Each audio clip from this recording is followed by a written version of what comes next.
Aujourd'hui, je vous emmène avec moi sur le tournage du court-métrage Et si c'était toi, qui parle du harcèlement scolaire. Donc je vais en profiter pour interviewer les jeunes qui sont sur place. C'est parti. Action!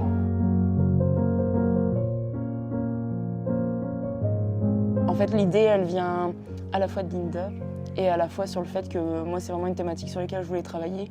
Et donc, ensemble, voilà, quoi, c'est comme ça que le projet est né.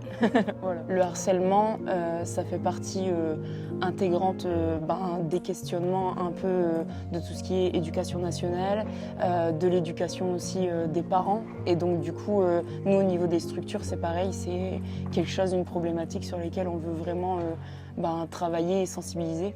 Est-ce que tu penses que c'est le harcèlement aussi est lié au fait d'avoir des réseaux sociaux? Effectivement, quand ils rentrent chez eux, il n'y a pas de coupure. Ils sont tout le temps connectés à travers Snap, à travers Insta, etc. TikTok, ils peuvent facilement, en fait, déjà d'une, se filmer. Alors même si c'est interdit dans les collèges, etc., on sait très bien que braver l'interdit, c'est le truc le plus fun pour eux. Donc concrètement, on va pas se cacher, ils filment, etc. Ils vont s'amuser à filmer, je sais pas moi, par exemple, un jeune qui se fait taper ou simplement un jeune qui se fait bousculer. Et puis derrière, ça prend des proportions parce que c'est publié sur les réseaux, ça fait tout le tour. Et en fait, ils n'ont pas conscience de l'impact derrière pour la propre personne, en fait. Et on sait qu'à cet âge-là, on prend les choses à cœur. Mais à cet âge-là, il faut être comme Il tout le faut monde. être comme tout le monde pour être intégré. Pour eux, c'est ça. On veut faire partie d'un groupe.